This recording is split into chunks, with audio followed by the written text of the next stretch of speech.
O outro lado da história. Sempre vendo e revendo, sem medo, aos mitos, verdades e curiosidades sobre o passado. Programa 1. Os Querandis e a primeira Buenos Aires. O mito da onipotência europeia.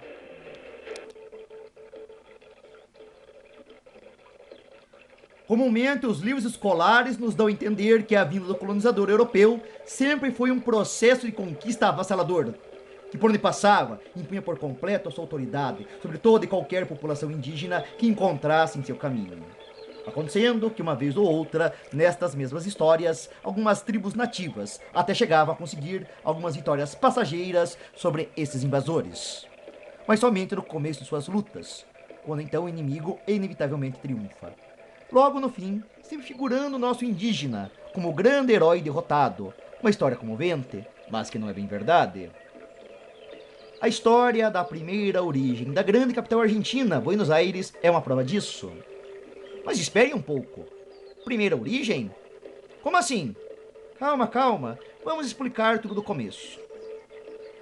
Fevereiro de 1536. O explorador espanhol Pedro de Mendonça fundou as margens do Rio da Prata, uma vila que a chamou de Santa Maria del Buen Aire.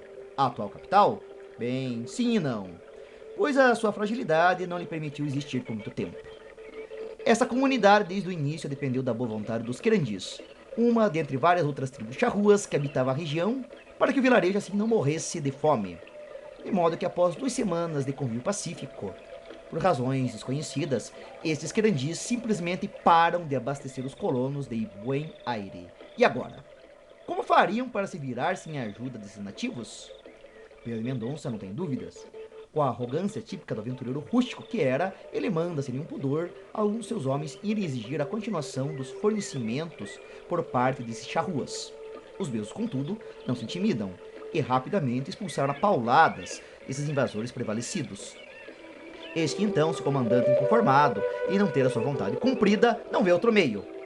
Envia uma força de 300 homens com os quais ele esperava amansar a resistência desses nativos locais, sendo que ele não esperava se deparar com uma frente de 5.000 indígenas dispostos a lutar tanto quanto eles. O irmão de Pedro, Diego Mendonça, que comandava a repressão, conseguiu, é verdade, matar 1/5 das forças nativas, mas ao preço de ele próprio perder a vida, junto com outros 26 companheiros. O que pode parecer pouco, mas foi o suficiente para que Pedro preferisse não atiçar mais os Querandis. Todavia, o mal já estava feito, e as consequências disso inevitáveis, sendo que o resultado foi que nos 4 meses que seguiram, além da fome, o Aire tem de conviver com as constantes investidas dos indígenas locais que não querem mais tolerar a esta comunidade branca em suas terras. A fome é tanta que muitos chegam até a roer o couro de suas roupas para amenizar o desespero pela falta de comida. Confinados entre muralhas de barros, indefesos, até que o ataque final dos Querandis liquidou de vez a toda a comunidade. Com uma confederação de várias tribos, reunindo uma força total de 23.000 homens, completando assim um massacre total de 2.500 almas no vilarejo, se contadas desde os primeiros embates. Apenas 560 fugitivos, incluindo Mendonça, conseguem sobreviver para relatar o ocorrido.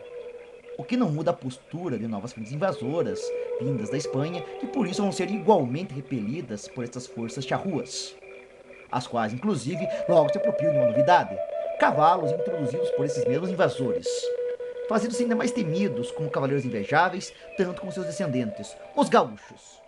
No caso, me refiro aos vaqueiros caboclos, indomáveis, que valorizam apenas a bravura e a habilidade viril, imortalizados no folclore da Argentina, Uruguai e Rio Grande do Sul. Prova viva que a bravura charrua não pôde ser exterminada, precisando primeiro ser lentamente assimilada. Ainda assim, com uma força independente que os governos centrais do Brasil, Argentina e Uruguai nunca conseguiram de tudo submeter.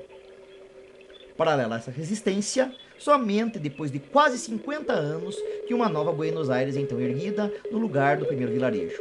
Isso com a ajuda de 76 colonos e outras 200 famílias de índios guaranis. Novamente possível somente pela boa vontade do elemento nativo, que em muitas das histórias de sucesso sobre a colonização europeia, apesar deste indígena poder ter feito o contrário, sempre demonstrou uma admirável disposição para o bom convívio, com o arrogante invasor que se coloca estupidamente como dono de um espaço que nunca foi seu. Uma dentre outras histórias que nos mostram como é um mito a ideia da onipotência europeia que a tudo submetia. Não desejo que, é claro, esses invasores realmente muito nutriam, mas, como se diz, querer nem sempre é poder.